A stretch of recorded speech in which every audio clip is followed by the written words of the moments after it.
Now, after days of chaos and unrest during the anti-corruption protest by Gen Z protesters and ouster of its former leader, Nepal is set for a new beginning as its first female Prime Minister takes charge, Sushila Karki, who is former Supreme Court Chief Justice who took charge as the country's interim Prime Minister on Friday. The oath of office was administered by Nepal's president in a small ceremony at the presidential palace, which was attended by diplomats and some former leaders. Karki will lead a 6-month transition government until the next election set for March 2026. Following the swearing-in ceremony, Nepal's parliament was dissolved by President Patel on the recommendation of Prime Minister Sushila Karki.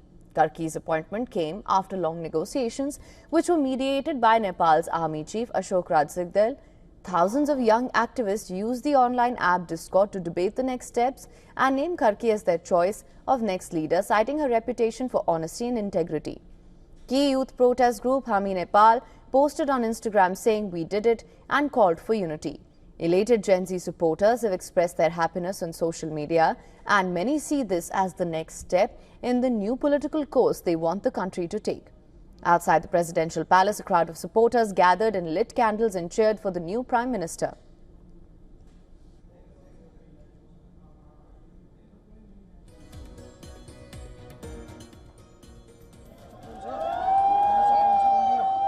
मलाई एकदमै राम्रो लागिरहेको छ। अब हाम्रो नयाँ सरकार जो आइराख्नु भएको छ उहाँले पनि अब नयाँ चेन्ज ल्याउनु भयो। मलाई एकदमै धेरै नै होप छ हैन, अनि म एकदम एक्साइटेड पनि छु त्यसको लागि।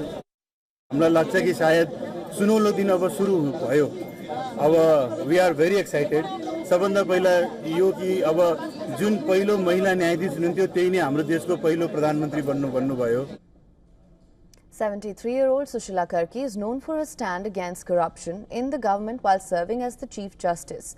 Some lawmakers had tried to impeach her back in April 2017, accusing her of bias, but the motive was unsuccessful and was criticized at the time as an attack on the judiciary.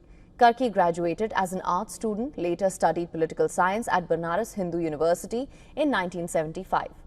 She participated in the 1990 People's Movement to overthrow the Panchayat regime and was jailed during this time as well. Various countries, including UK and India, welcomed the appointment of Sushila Karki. The British Embassy in Kathmandu said that Karki's appointment was an important step after last week's events that led to the loss of lives and affirmed its support towards accountability and inclusive governance. India's Ministry of External Affairs in a statement said that the formation of a new interim government in Nepal would help in fostering peace and stability. It further said that India will continue to work closely with Nepal for the well-being and prosperity of the two countries. Meanwhile, Nepal Army continues to patrol the streets in a bid to restore normalcy in the country. The army said that it had recovered more than 100 guns looted in the uprising, during which protesters were seen brandishing automatic rifles. As per Nepal police, more than 12,500 prisoners who escaped from jails across the country during the chaos are still at large.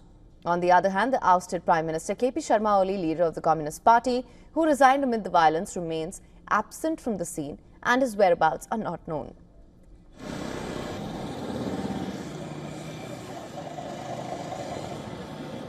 For more on this, WION's correspondent Saloni Murarka is joining us live on the broadcast from Kathmandu. Saloni, thank you so much for joining us. Of course, yesterday we were discussing how there was some discord when it came to the pick of Sushila Karki as the interim Prime Minister. We were talking about why the different political factions are not stepping up. That being said, now Sushila Karki has been sworn in. That being said, what do you think are the next steps and what has been the general reaction? Well, of course, this agreement has been reached after days of intensive discussions and consultations between the president and the protest leaders. And many of the legal experts were also involved in these talks. And as we know, the parliament has been dissolved. It was dissolved late last night. And the general elections, fresh elections, have been announced for March next year. And Sushila Karki is expected to appoint ministers in her cabinet with a few days more.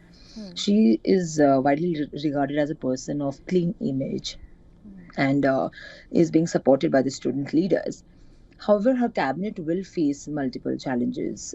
Firstly, the restoring law and order, reconstructing the parliament and other key buildings that were attacked during the Gen Z's protest.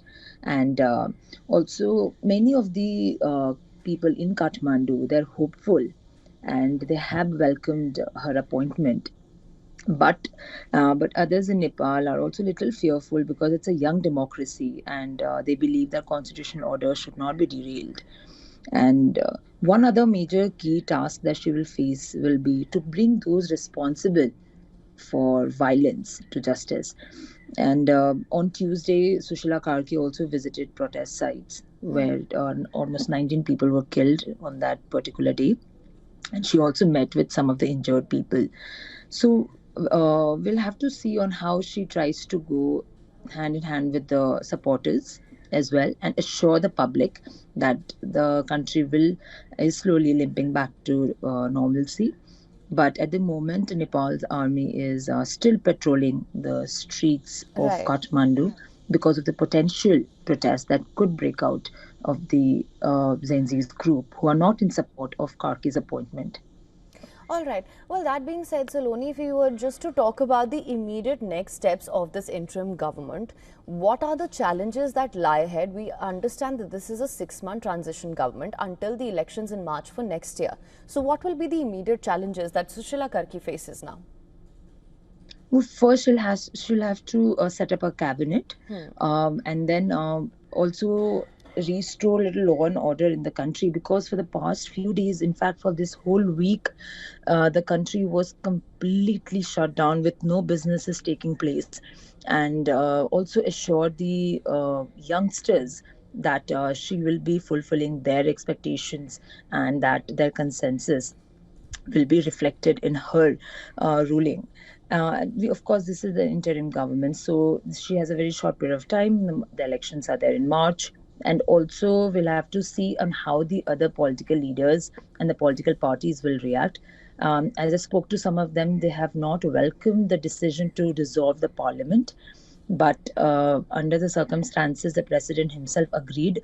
Earlier, he was not ready to dissolve the parliament, and then later in the evening, he agreed to this.